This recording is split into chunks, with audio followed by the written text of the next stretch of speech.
just from a political standpoint, you never interfere with your enemy when he's kicking his own ass. When you have hypothermia, you don't strip naked and run in the snow. Right. God created the world, but everything else is made in China. Do you practice these lines? I know everybody asks you that. God blessed me with a really good man, and I really admire good writing. What's your assessment of ICE? Most Americans lock their front door at night. They don't lock their front door at night because they hate everybody on the outside. They lock their front door at night because they love people on the inside. It's like we have this roller coaster ride in New York City. Socialism is for morons. Once the votes were counted, and he said, I am a Democratic Socialists! He used the S word after he won. They said, Kennedy, I disagree with what you just said on TV. Plus, you look exactly like my second wife. I said, now that is a great cut. If I think I'm making the right people mad, I'm okay with that. I'm proud of the fact that I refuse to hate. But there are people in this world. Some of them run countries.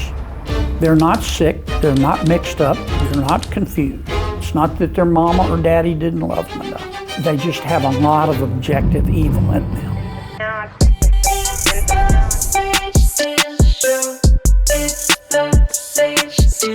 Everybody knows you're a nice person. I follow you. You do? Follow you. Yes. I remember. You mean your staff just briefed you? No, I remember when you were at ESPN. Shut up. I do. Are you serious? Yeah, I admired your candor. Really? I did. Can we end the interview here? Like, that is the perfect beginning and ending. Thank you so much.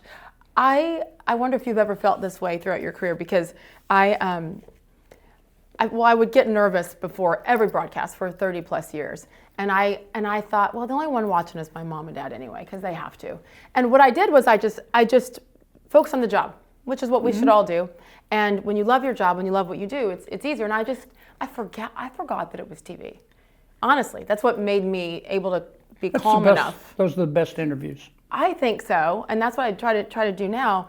But I mean, kind of, I wonder with you, like, you've been in this game for a very, very long time. I feel like over the last decade, it's since you came to the right side, basically, that no, people have always talked about you and your beliefs and your strength and your policies, but I feel like it's gone to another level with you. Do you think so? I remember, this has been a long time ago, the very first interview that I ever did back when I was in state government in Louisiana. And I was a lawyer for the governor. And I remember writing out my notes, the points I was going to make. And about halfway through, I realized this isn't working. You just got to talk. Yes. And be yourself and forget about the cameras. And sometimes it's hard. And just say what you think. And that's what I've done since then. When was that exactly? That was in I'm going to date myself, Sage. 1987. Okay. I remember it like it was yesterday. And you were nervous? I was nervous as a pregnant nun. That's really, really nervous. I was practicing law in New Orleans. A reform governor was elected. I knew him. He called me, said, can you come here to help him? So I had to tell my law partners, give me a few weeks to go to Baton Rouge. And I went up there. I knew nothing about state government. I was a lawyer and I taught law. And so I'm learning on the fly. And I had never dealt with the press. And it's now it's a whole different ballgame. And I've watched it change over the years. But even then, I knew enough to be scared. But I also learned pretty quickly that you're just better off. My old boss, the governor then, used to say, Kennedy, here's the deal. First of all, when a reporter calls, they're usually on deadline. You call them back first. He'd say, number 2, don't lie. He'd say, number 3, you don't have to tell them the whole truth, okay?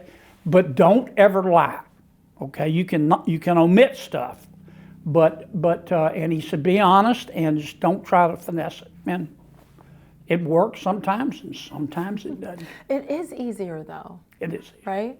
Yeah. And I feel like that's what I always try to tell people is, number 1, forget the camera.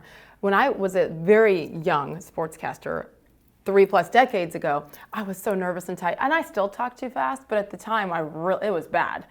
And so someone gave me the best advice, and that was to pretend like you're telling a story to somebody in your life that you would tell a story to. So I put a picture in my head of my dad right underneath the camera to talk about you had the colonel up there? He knows about the colonel. My dad is going to freak out that you just said that.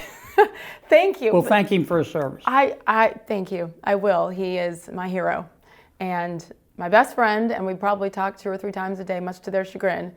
But he's the reason why I wanted to become a sportscaster. So I would put his picture in my mind in the lens of the camera. And it made it like, and then the next play, and you're saying it like you would to a friend versus robotic and that broadcaster tone, which is annoying, and people are going to change the channel. We had, speaking of your dad, we had a briefing last week. Marco Rubio came over, but he brought with him the chairman of the Joint Chiefs of Staff, General Kane, and he walked us through the activities in Venezuela step by step. You know, in the last 5 minutes, it was like, here's what happened at 30 seconds out, 20 seconds out. No other military in the world could have done this. I mean, if anybody doubts that our military is the best in all of human history, they should have. I wish they could have heard General Kane talk about this mission. Whether you agree with it or disagree with it, those men and women are given a job, and they did it with no loss of American life. It was incredible. That was incredible. I believe that the average American today, versus even 20 years ago, has no comprehension of how difficult something like that is, and just what the military really stands for overall. What's your assessment as you've seen the world evolve? Well, you know, in my lifetime, I'm 1 or 2 years older than you, Sage. I remember the Vietnam days when many people held the institution of the military in low esteem. Now, that was unfair. It was okay to hold the politicians who were giving orders to the military in low esteem at that time, but I thought it was very unfair then to our military. But I've watched it flip through the years, and now when you go poll it and or talk to the average American, the one institution, maybe the only institution in American life that the American people still have confidence in is the military. It's been a total about-face. Yeah. I remember my dad retired after 23 years in 1993, and that's Bill Clinton, and they were downsizing. Yep. And morale was falling, and so it certainly can be cyclical, and maybe less forces, less numbers now, but I do believe the best men and women are right there in position. You know what, maybe I have several things to talk about, and I'm watching the clock, so I'm going to be on time for you, sir. Okay. Maybe if I could start with a couple of current event topics. Start with anything you want. Thank you, sir. The first and last person to tell me that, for sure. Venezuela, since you brought it up. I remember waking up on Sunday morning just a couple of weeks ago and going, oh my goodness. Why do you think there's been such a contrast of reaction? Have, of course, people on the right saying absolutely, and from a humane perspective and what the people of Venezuela have gone through, I mean, that's almost all that many of them have ever known, that dictatorship. Well, and then you have the other side that is, you know, just completely crushing the administration for what they're doing, stay in your lane. I can't keep up with what they are saying, and because that flips every day too. But why do you think today there's such division with this decision? Well, many of my Democratic friends, not all of them, but many of them allow their distaste for President Trump to interfere with their judgment. I mean, it's not all of them, but I have many Senate colleagues. If President Trump came out in favor of breathing, they would hold their breath. I mean, it's just visceral. It's instinctive. Yeah. But I don't see how any fair-minded person cannot agree that Maduro is a thug. His administration was not just a dictatorship; it was a criminal organization. It's just all there is to it. Illegal drugs, illegal gold mining, human trafficking. That's how he kept the military on his side. That's how he got his money, throwing money at them. He was not the duly elected president of Venezuela. He lost the election. So I have never viewed our arrest of him as an invasion of a foreign country. I've looked at it, and as Marco Rubio has explained it, as a law enforcement action that involved the military. Now, he will receive due process, but I will tell you, he'll have a hard time beating the charges because our government had such good evidence, information, people within the country who were feeding us information. The real issue with Venezuela is what comes next. Right. What I hope comes next is self-determination. I hope once the country is stabilized, and that's important because Venezuela is dead broke. You know, half the people live in poverty. Many of their people, a third of their population is left. A lot of the well-educated folks are left. But once the country is stabilized, I hope it has a chance to self-determine. Now, a lot of that's going to be up to the United States. A lot of that, Sage, is going to be up to the military. Venezuela has embraced democracy before, but it was always only when the military, and they're 120,000 people strong, embraced democracy. Every time Venezuela has rejected democracy, it was the military that was leading the charge. But based on the last election, the people of Venezuela want democracy because there's no question they elected a Democrat, and Maduro just refused to seat the person elected. And this was the only way to remove him. If we do this right, we will look back in a year or two, and as will especially the people of Venezuela, and say this is the best thing that happened to us. But it is very important to me that we not just look at Venezuelan oil or Venezuelan assets. I'm interested in values as well. And I don't want to tell Venezuela, if they don't want democracy, that's up to them. I believe in self-determination. If you give them a chance, they'll embrace democracy. But to your point about that, to play a little devil's advocate there, if they want to embrace democracy, they will. So you could make the argument, leave them there. Let them figure it out. Well, that's true, but it's hard to embrace democracy when you think the price you pay to do it is either prison, torture, or death. And there's no question that Maduro, he and his team, many of whom are still in charge, they're master torturers. They just arrested their enemies. Yeah. And that's not. There are some people that are brave enough to risk their freedom of their life, but you know, humans, we have an instinct to survive. It's the same situation with Cuba. If you gave the Cuban people the right to self-determine, they wouldn't choose what they have now. But I understand they're scared. They're worried about their children. Even if they're not worried about themselves, they worry about what would happen to their family if they spoke out. If we can remove that and just allow people to just make their own decisions, I'll be happy whatever they decide. When half of the country-ish here in America says, oil, that's the only reason we went in and did this. It's not. I think you can't ignore the oil because the only export that Venezuela has is oil, and it has huge reserves. Is it true that 20% of the world's oil reserves are in Venezuela? Yes.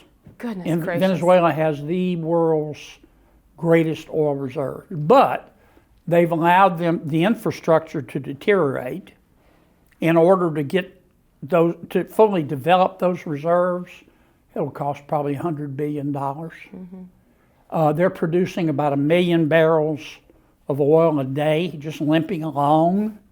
You could get that up to 5, 6, 7, 8, 9, but it'll take a lot of money and a lot of time. And this is not a especially good time because the world is awash in oil.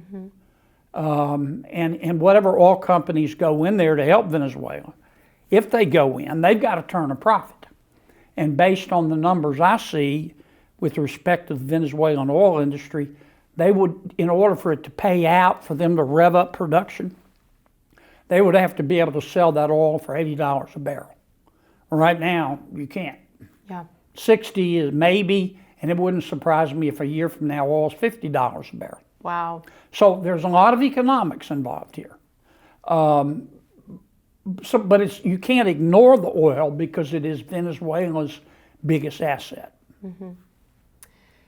People talk about forever wars. Yeah, I know. And that fear, and you know what? It's a real fear. It's a real fear, and we haven't always done things the right way, that's for sure. And I understand, and I agree when people say, you know, how about we take care of our own people first? And obviously it's not quite that simple. Being in the United States, we have to be concerned with and help or extradite in this case with whatever's going on in the rest of the world. But you mentioned doing this the right way. Mm-hmm.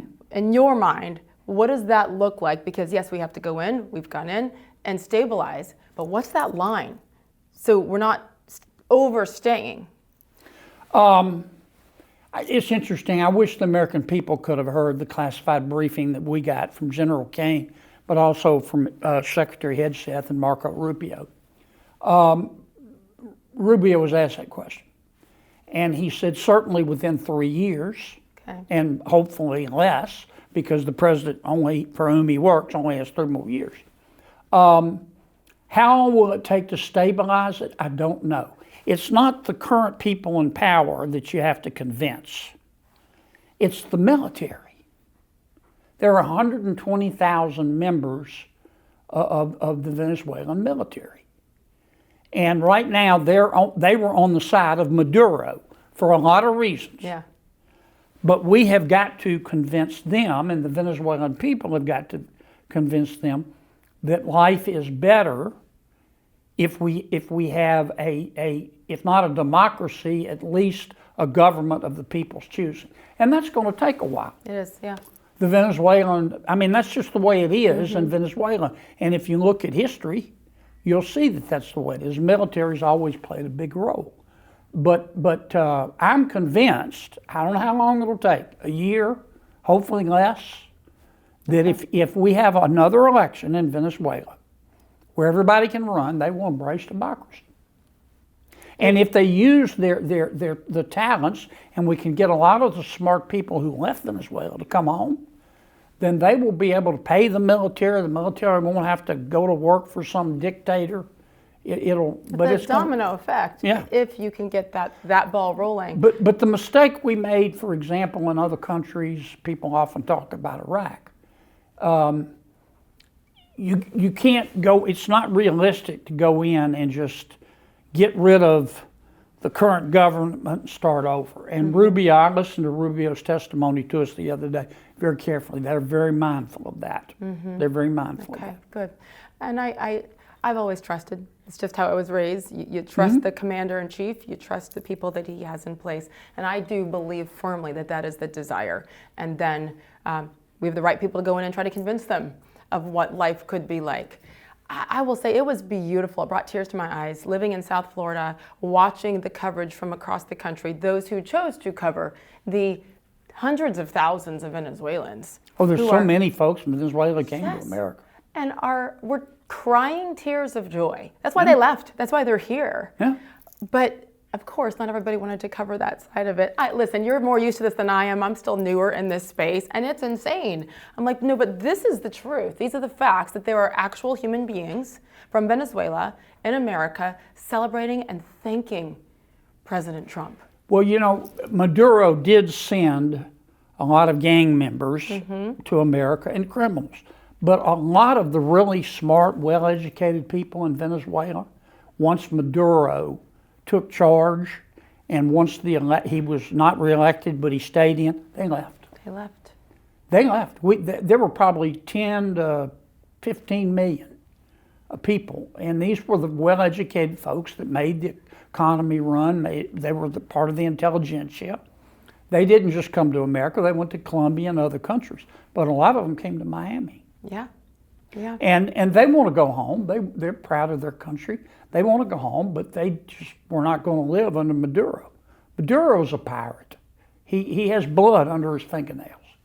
I mean, he just does. And he's a criminal, and the justice stick has hit him hard, and it's not done yet. Karma may be slow, but it's always on time.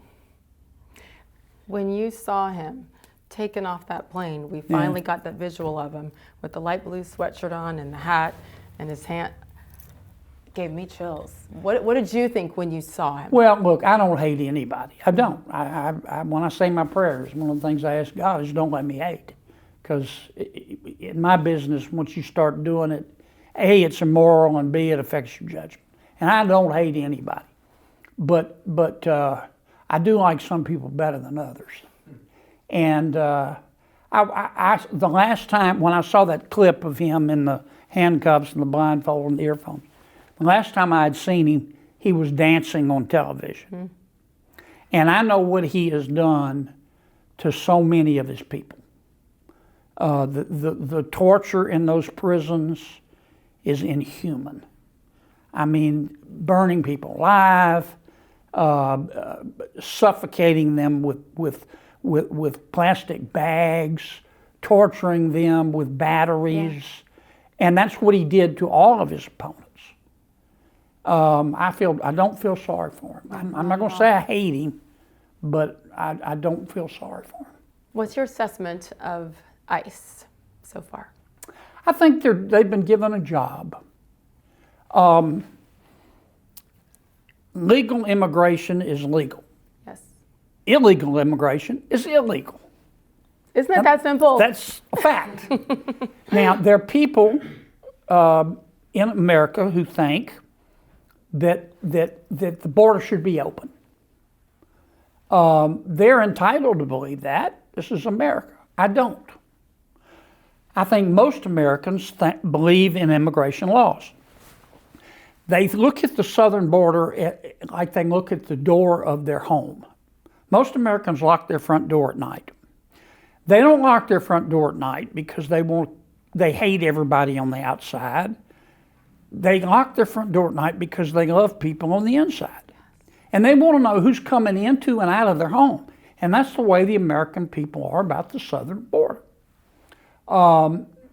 President Trump, and there's no question, I've been to the border many times under President Biden. We'll never know how many people came in, but it's a minimum of 12 million. It could be as high as 20 million. And we do not know, we don't have the slightest idea who they are. Now, President Trump started by saying, we're going to find the criminals and deport them. But when you're in our country illegally and you're a criminal, those guys don't go stand on the street corner and say, hey, I'm a criminal. You know, you got to go find them. Yes. And in finding them, ICE has found people who, while not having a criminal record, are in our country illegally. And they're enforcing the law. Yes. Now, many people think the president has gone too far. Some think he hasn't gone far enough. But those men and women of ICE are just doing their job, in my opinion.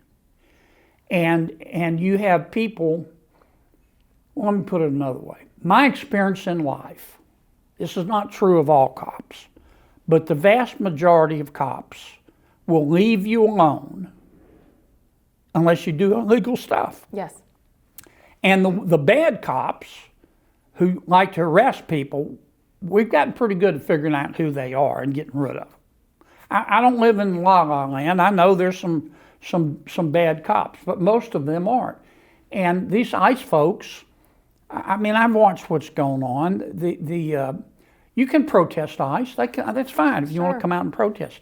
But the line has crossed into harassment, blocking streets, burning Christmas trees, calling them names, getting right in their face and spitting on them, filming them.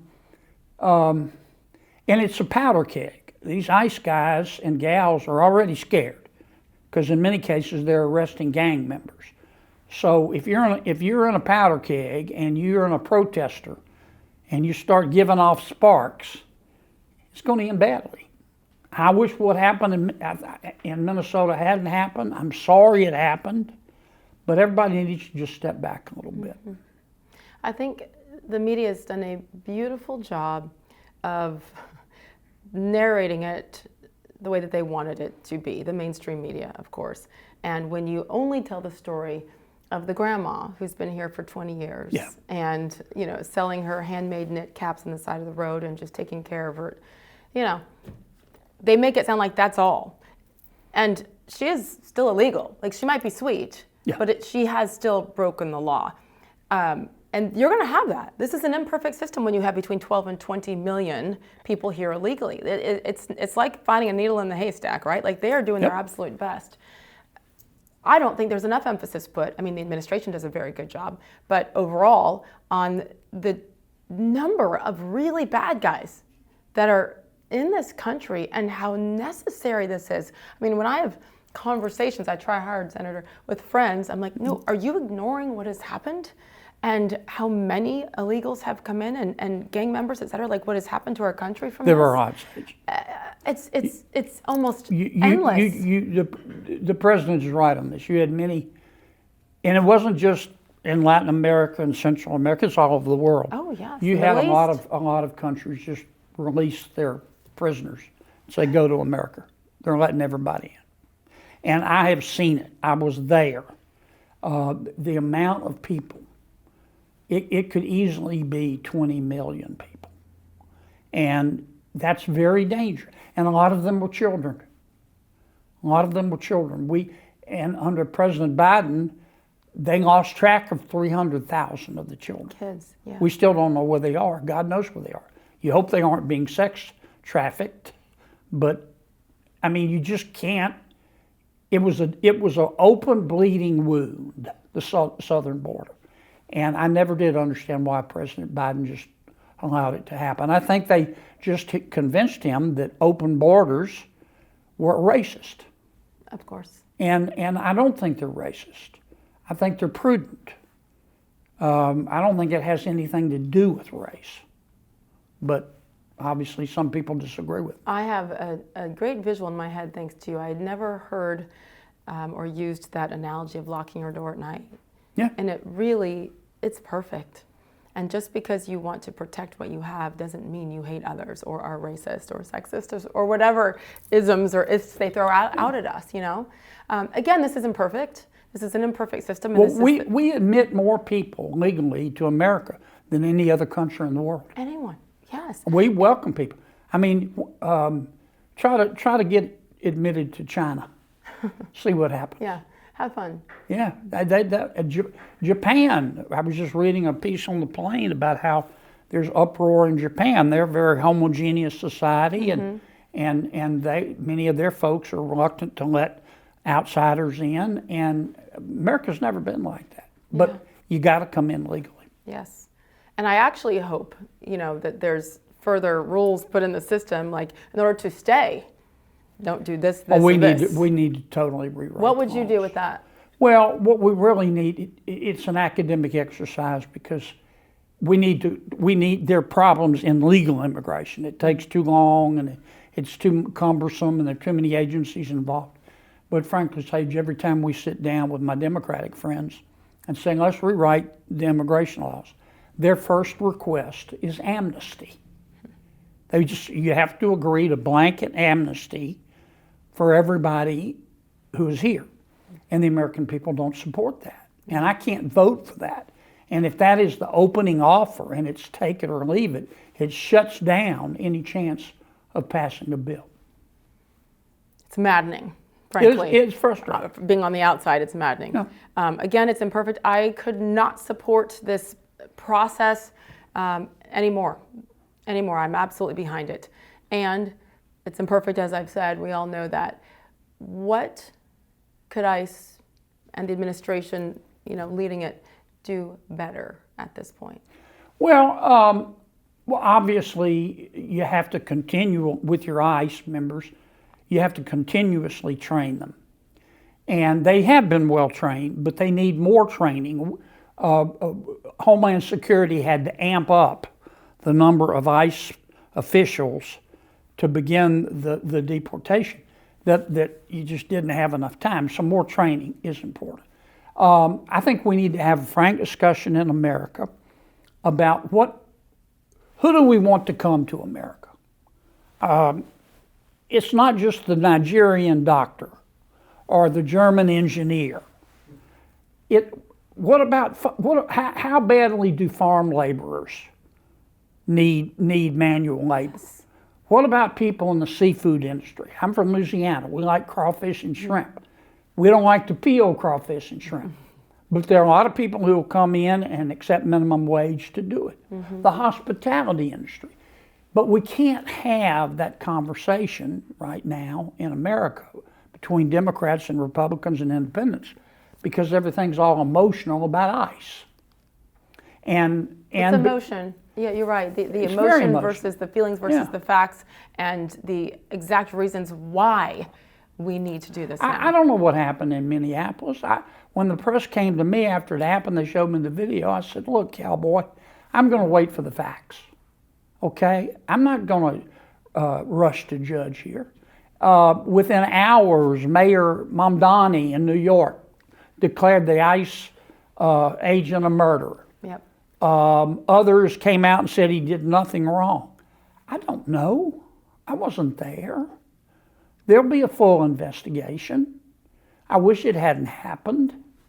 There's no question in my mind that Ms. Good and her partner were trying to, I don't know if the right word is harass, but they weren't being pleasant to the ICE people. It's on video. They were calling them names and big boy and blocking the street, and some of the names were much worse than big boy.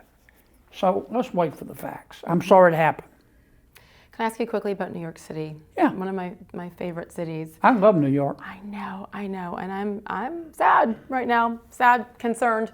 It's like we have this roller coaster ride in New York City, and it gets cleaned up. Rudy Giuliani did a great job, and it comes back, and then it goes like it's exhausting. And now it's interesting. My husband and I were talking about once he won, because at first you're like, okay, some 33-year-old kid, they'll never let that happen, and here we are.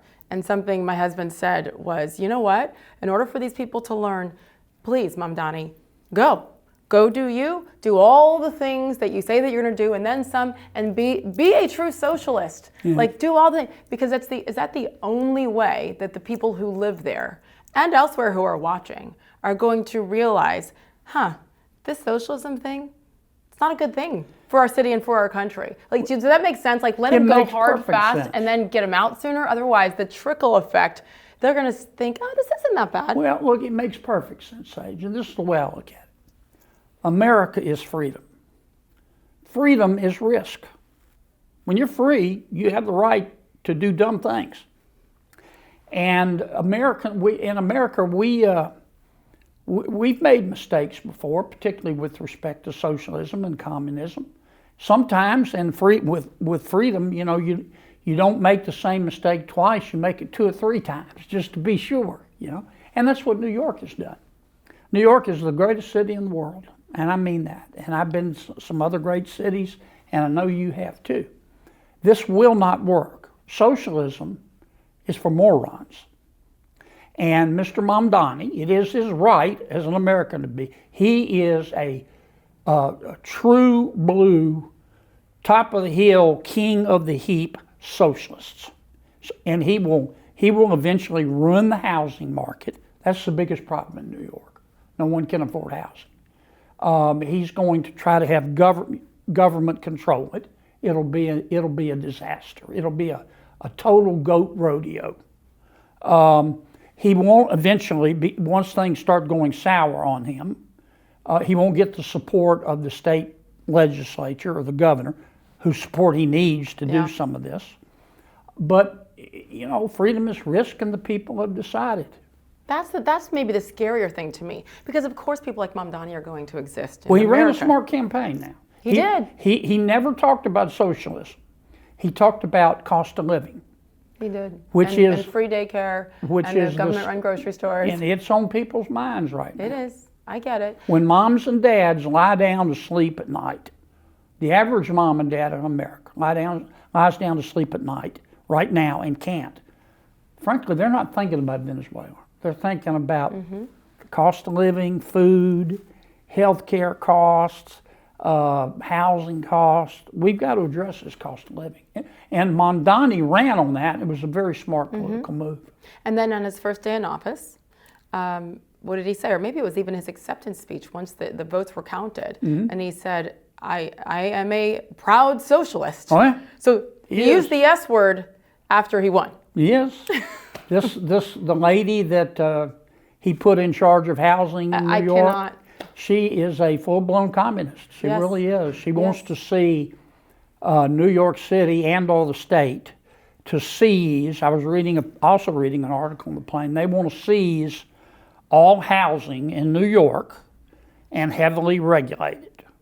The problem is they haven't figured out how to pay for that. They can't just go take it. And much of the housing in New York, because of the rent controls, is dilapidated. Somebody's going to have to pay for. You don't want people to live in slums. It's very complicated. It is. But to have her in charge and a white woman saying how white people are going to have to get uncomfortable and possibly lose their homes. And remember, coming from Nashville, Tennessee, where her mother owns a $1.6 million home. So you can't make this up. If it wasn't for double standards, there'd be no standards at all. It's maddening.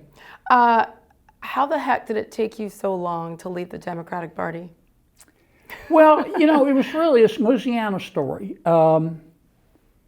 In the mid, I switched parties mid 2005, 2006. Party politics were not that important in Louisiana. When I grew up in Louisiana, everybody was a conservative Democrat. And gradually the Republican Party became stronger and stronger, and the Democratic Party moved to the left. And the National Democratic Party started influencing the local Democratic Party. And about 2000, and I was always very fiscally conservative, which the Democrats even then were not.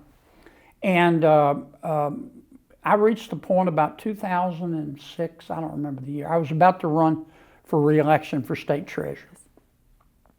And I said, in my heart, I'm not a Democrat anymore. And I need to switch parties. The Democrats all at home hated me anyway because I wouldn't agree with them.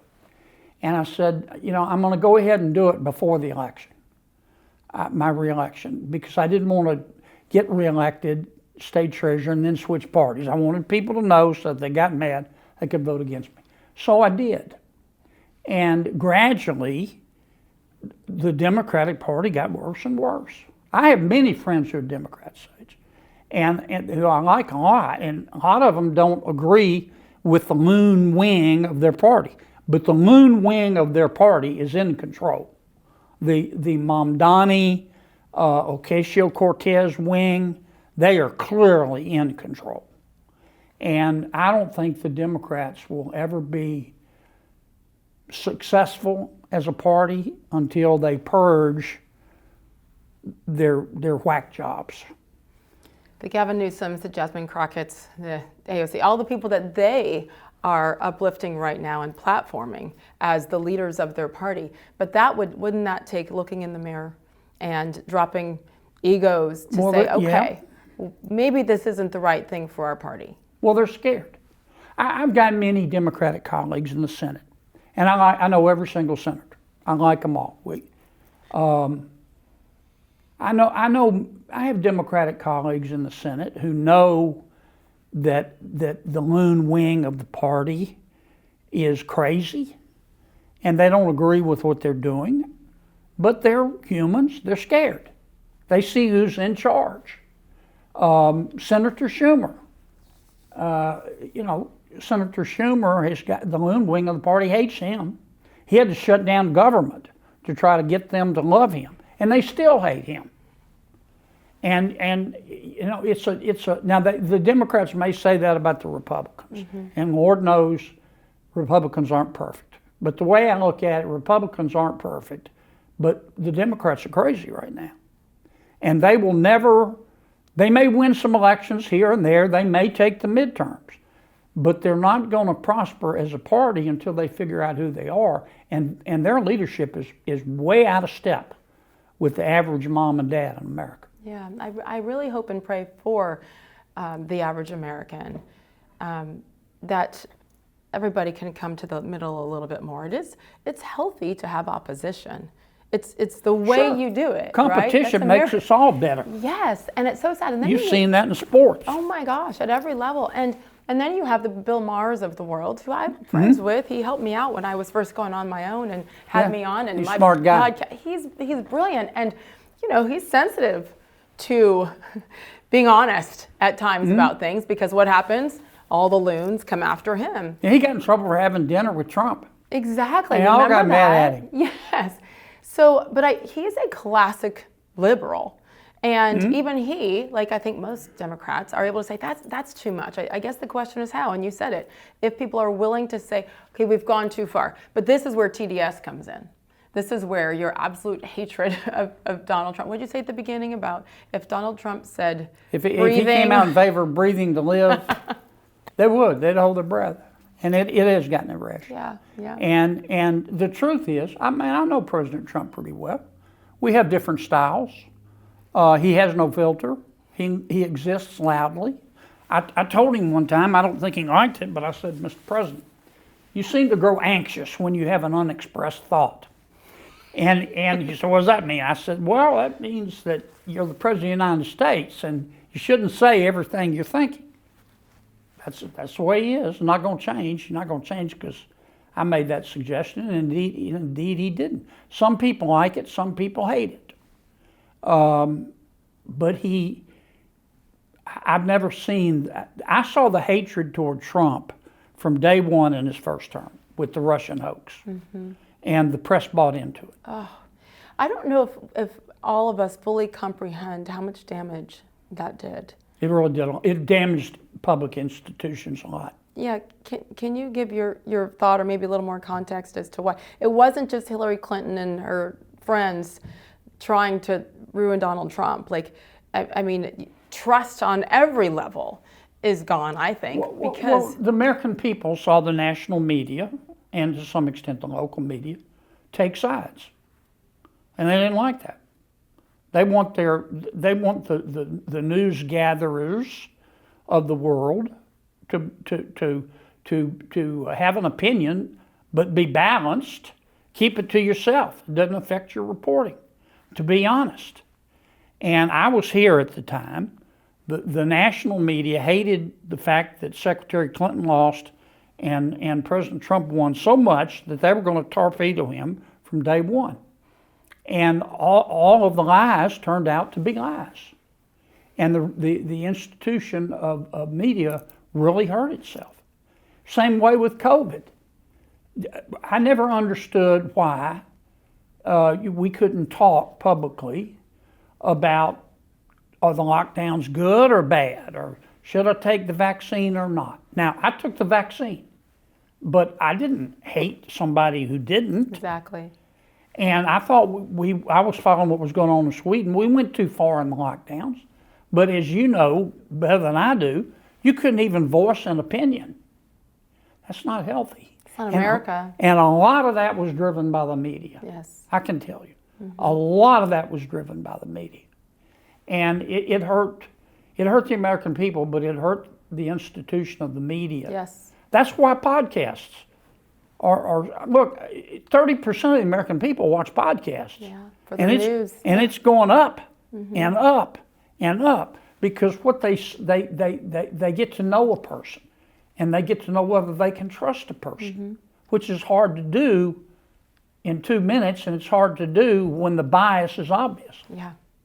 You can look at the Russian hoax, and again, it was exposed in 2025, but there's no accountability for that, really, for the people directly involved and responsible for it. Maybe at some point there will be. There's that. There's the COVID debacle, which I hope and pray the world, not just America, has learned now, and unfortunately that means questioning everything and everyone and every directive that they give us, whether it's the CDC or you have another Fauci-type character, so the trust was gone there. And also, with Joe Biden and how so many people chose to ignore and lie about his cognitive decline in the media. And look, we all knew President Biden had a neurodegenerative disease, and it was getting worse.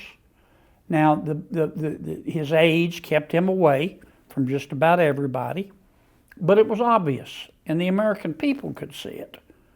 the American people may not read Aristotle every day, but they figure things out pretty quickly. Another example, the Hunter Biden laptop. Yeah. Now, the press covered the 50 national security experts who signed a letter saying it's not real, it's Russian disinformation. Shame on them. They ought to hide their head in a bag. Yeah. American people figured that out. It was very real. The FBI had it for several months. They knew it was real. They didn't even say a word. All they had to do was say, no, it's real. And we're looking at it. Yeah. But the American people lost a lot of confidence in the news industry. And in the left, frankly, for those cover-ups, especially over the last 4 years. I think I read that you had there was a moment in 2021 when you had a conversation with Joe Biden when it was pretty much confirmed to you that there were, and it's heartbreaking. From a human perspective, it's heartbreaking to watch. That was in his first year. What were the details of that? I passed a bill that was bipartisan, and the White House, President Biden called me over and said, I want to do a bill signing. And I said, of course, I'm coming. You're the President of the United States. And he signed the bill and in front of the cameras and all that. And his staff tried to usher me out, but I wanted to talk to him. And so we just started talking. And his aides got mad at me, but we talked for 30, 40 minutes.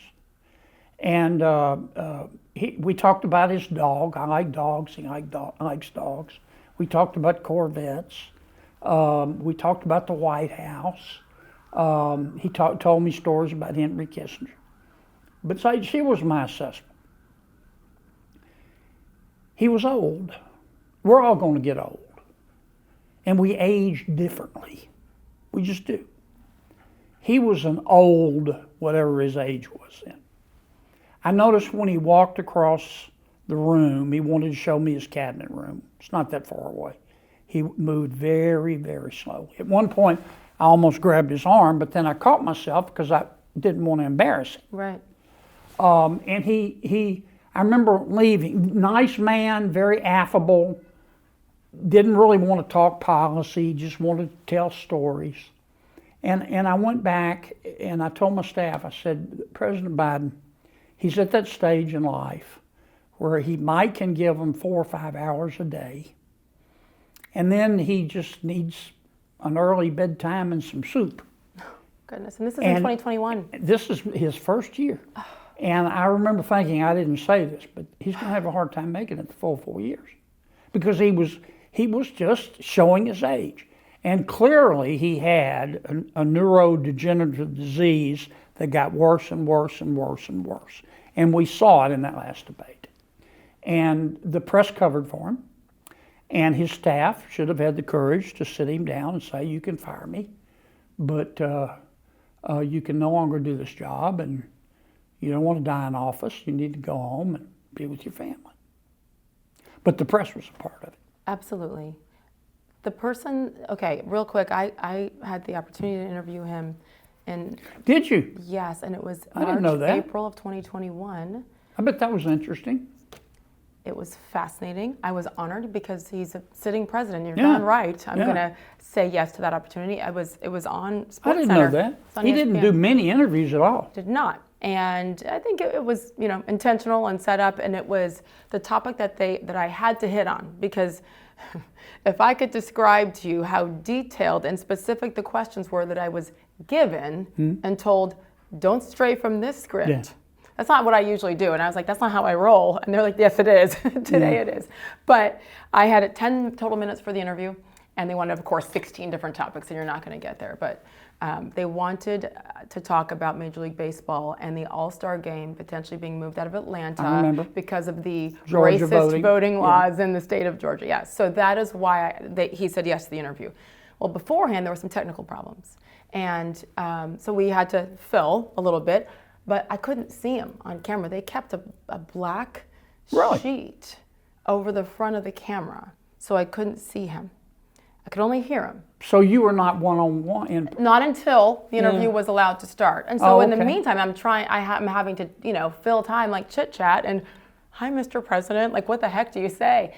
And so we started to talk about sports. I heard him say, who am I talking to? What are we talking about? And I'm sitting there going, oh, goodness.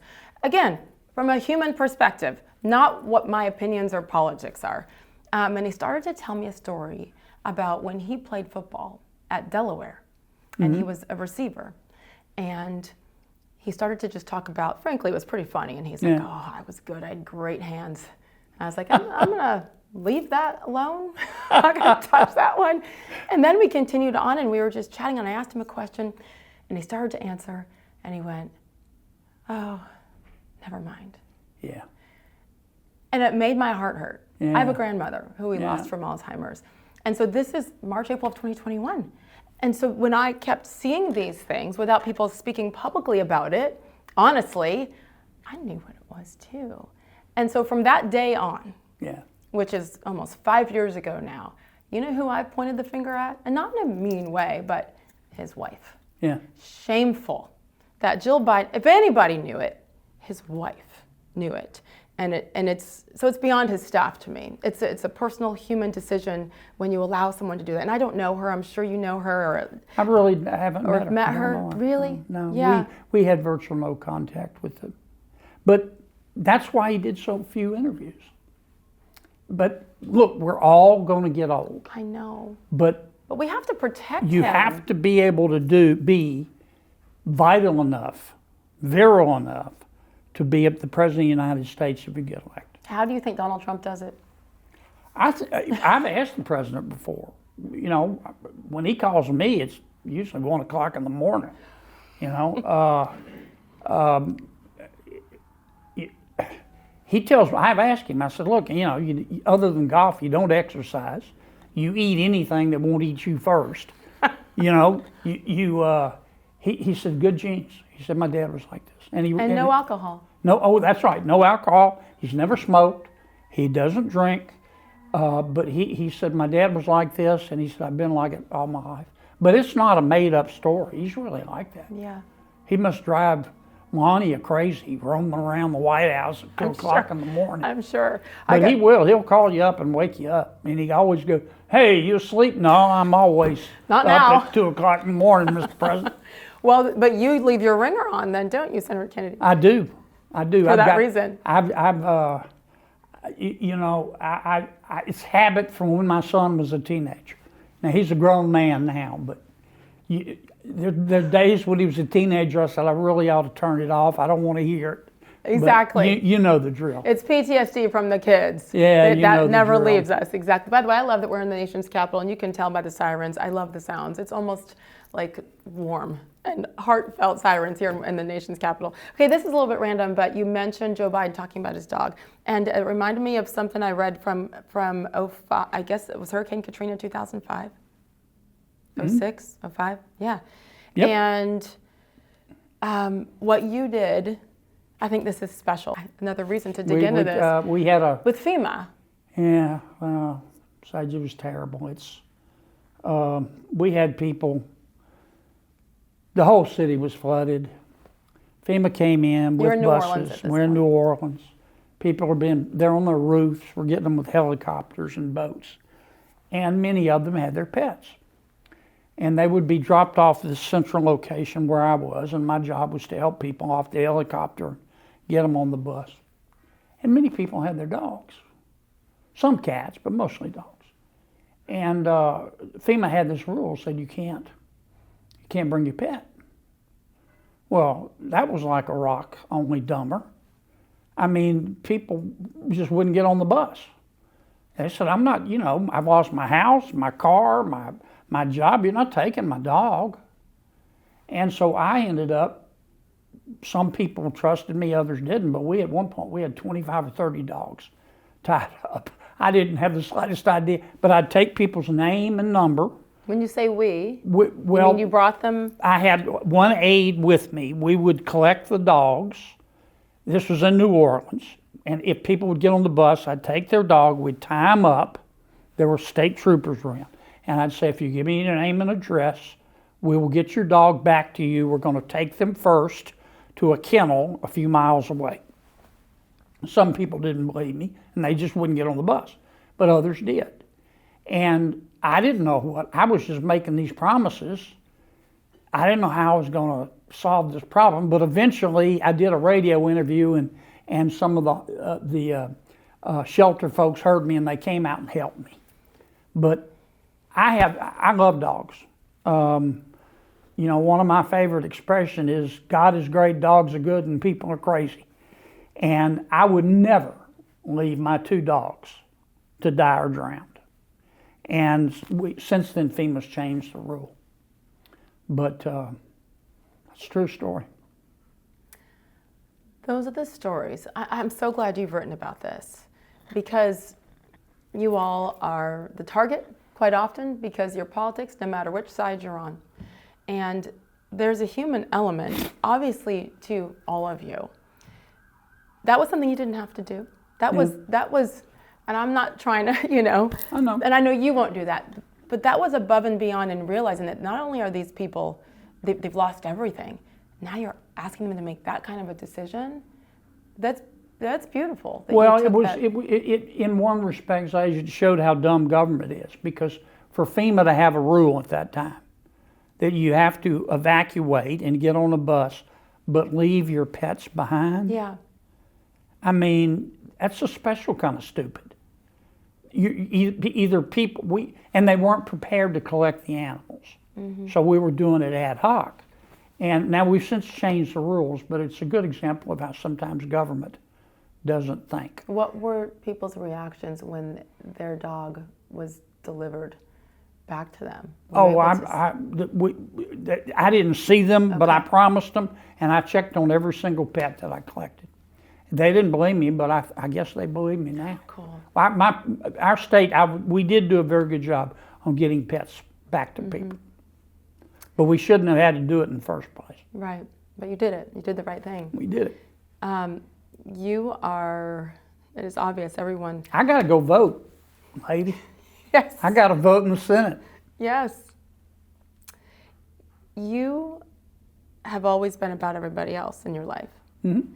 I think that's one example. And I'm going to put you on the spot. Sure. And just ask you if there's a couple of things that you can share that, you know, you're most proud of for having done that maybe didn't get any attention or headlines, but that you know helped maybe just one person, maybe an entire city or community.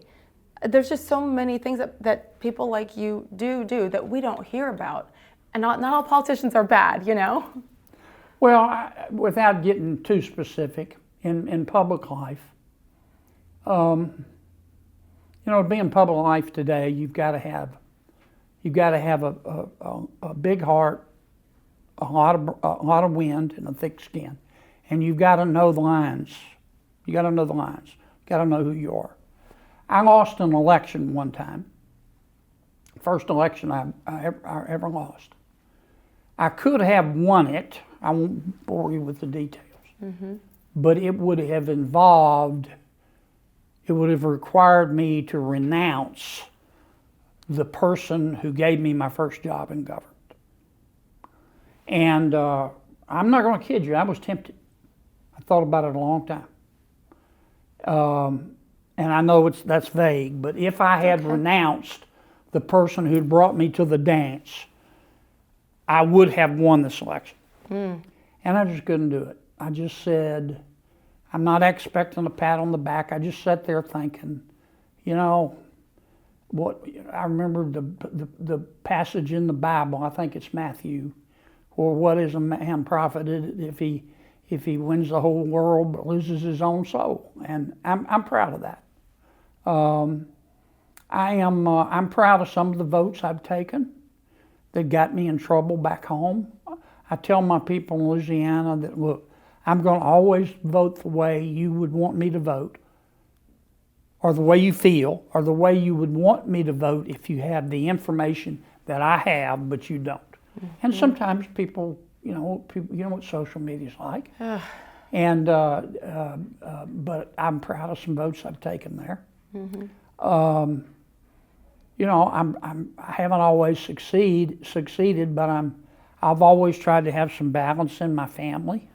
I've got a son that I love very much, and I've always been in public life, and I try to always spend time with him because he had to put up with a lot just for being my son, still does. And I'm proud of the fact that I have to work at it every day. But I refuse to hate. I just won't hate. I do when I say my prayers. One of the things I ask for, God, don't let me hate. Because you can, in this divided environment, when people can be so mean sometimes, when social media is just a cesspool of snark, it's very easy to hate, and I don't want to hate. And once I start hating, it'll be time for me to go home. It's just not worth it. What about the people who hate you? How do you receive that? I try to, well, obviously I try to ignore it. Sometimes it's hard. But there are people, I make people mad. Some people like me, what I do. Some people hate it. And first I try to decide who I'm making mad. If I think I'm making the right people mad, I'm okay with that. And then I try to just ignore it. It's hard, but sometimes my friends will say, you know, how do you sleep at night knowing that a bunch of people out there in America hate you? I tell them with the fan on. I try not to think about it too much. You know, you just can't in this business. It's regretful. Well, you know what it's like. You're a public figure. You just have to take the good with the bad. And I also keep coming back to the fact that this is America. You have a right to an opinion. Now, you don't have the right to hurt somebody because you disagree with their opinion, but you do have the right to an opinion. I mean, one of the coolest snarky hits I ever got on social media one time, I try not to read it, but one of my staffers brought me this. They said, Kennedy, I disagree with what you just said on TV, plus you look exactly like my second wife. I said, now that is a great cut. Now that is, I almost called him, but I didn't. I said, now that is a good insult. That's something that's usually coming from you. Like that's a good one-liner. You look like my second wife. That's awesome. How has your faith led you through these times when you're trying not to hate and throughout this really beautiful journey? Well, I believe in God. I'm a Methodist. Actually, I was raised a Presbyterian. My mom and dad founded 2 Presbyterian churches. Mm. When Becky and I got married, I was a Presbyterian. She was a Methodist. We compromised, and I became a Methodist. You know how that works? Yes, sir. I mean, I'm a Christian. I believe in God. I believe in Christ. I doubt. You know, also one of the things I pray for is faith. You know, I pray for wisdom. I pray for courage. I pray for love. It's the greatest gift God gave us. But most of all, I pray for faith. I was a philosophy major in part in college.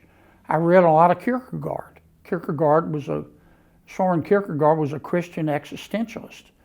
Most existentialists like Camus and Jean-Paul Sartre are not Christians, but he was a Christian existentialist. And he talked about the difficulty of faith and making a leap of faith. You have no proof of God. Mm-hmm. You have proof of God, but you have no certainty of God. And when bad things happen to good people, as they do every nanosecond in this world, it makes you doubt the existence of God. All you have is faith. That's all you have. And it is hard. And I'm not ashamed to pray for it. Most people who know themselves well, regardless of what religion they are, they understand they have doubts, and I have doubts, but you just work at it every day. Do you realize how much joy you bring to so many people with your sense of humor? Well, I bring a lot of anger to people too. We like that too, I'm just saying. Oh, it's kind of a mistake. I decided early on in this business, and was reinforced when I came here to Washington. Life's short, buy the shoes. I'm just going to be myself. And I'm trying not to be too mean-spirited. And I really try not to hate. And I like policy. That's why I'm doing what I'm doing. Yes. Do you go online every once in a while, though? I hope your staff brings it to you, the YouTube clips and montages of all your beautiful one-liners. Generally, I see it from my wife. When I get home, Becky will say, have you seen this on YouTube? And I'll say, well, I don't know if I want to see this on YouTube. Do you practice these lines? I know everybody asks you that. No. Like, how do you come up with such brilliant, funny analogies? Here's what I do. God blessed me with a really good memory. And I really admire good writing and the way other people write. And I read a lot. And when I read a clever phrase, I'll remember it. Sometimes I'll jot it down. But I've just been blessed with a good memory. A lot of the people, also I was raised in a small town where everybody uses euphemisms and anecdotal comments. But 5 minutes before I do an interview, my staff knows to leave me alone. I kind of think what I want to talk about and how am I going to frame it, because it's usually not a podcast. Usually you got 5 minutes. You better bang, bang, bang, make your points. And sometimes I'll frame it. But a lot of it is just instantaneous, and it's I try not to offend some people, but sometimes it's fun to offend, isn't it? yeah, but I try not. The only time my wife, I don't know if I ought to do this, but my wife, we were talking about transgender sports, and I was being interviewed, and I said, I am not going to vote to require the mother and father of a junior high school girl to have to go into a junior high school locker room and look at the penis of a junior high school boy. And of course, this was several years ago. When I got home, Becky said, you don't want to be saying penis on television. I said, well, it could have been worse. I could have said something else. Absolutely. But she said, well, you don't have to be so graphic. And I said, but that's the point. That's what many of the activists are asking. I remember what it was like when I was in junior high school, how self-conscious you are, and it's worse for girls, and especially worse today. And we're going to tell junior high school girls that they've got to change clothes in front of a junior high school boy in the interest of inclusion. That's not inclusion, that's stupidity. And but anyway. And if you have to be raw with these people and use those words to get it through their thick skulls that this shouldn't even be a conversation, then good. And in a committee, I'll end on this note. In a committee one time, we were having a hearing on banning books, and I started reading from one of the books that they wanted to ban. This was porn. And the chairman of the committee, who's a friend of mine, he's a Democrat, said, Kennedy, you really want to do this? This is going to be permanently in the congressional record. And I said, that's the point. You want our kids to read this stuff, but we can't read it in the United States Senate? And I read it, and all fresh hell broke loose. And I was criticized. But I said, this is the book, and people couldn't believe it. Yes. This wasn't some book about Adam and Eve. I mean, this was raw, gross, graphic stuff. And, it is what it is. I'll end on this because I saw this quote and I needed to hear it. Weakness invites the wolves. It does. Wish it wasn't the case. Where does that come from?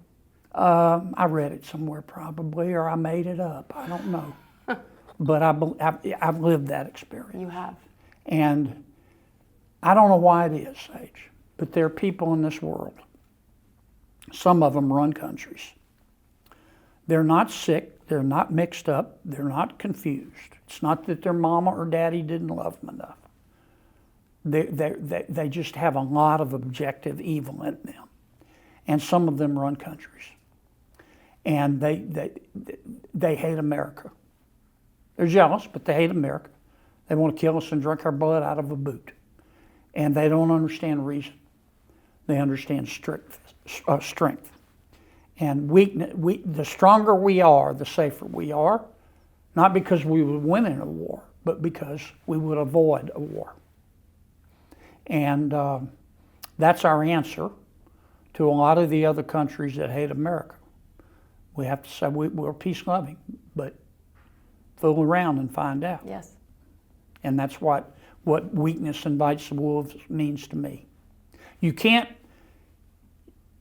will never be there, but some guys can identify this. You can't stop and quote Socrates in the middle of a bar fight. It's a bar fight, okay? Yeah. Whether who started it, whether you should have been in it or not, you're in a bar fight. You don't stop and quote Socrates.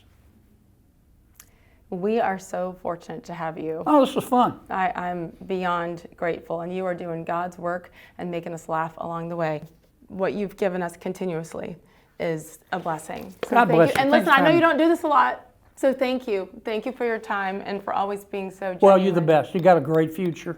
Thank you. You're already a success. Sky's the limits. This means the world to me. Just keep calling it like you see it, young Yes, lady. sir. It's too late now. Once you're canceled. That's right. That's right. Thank Thank you. you.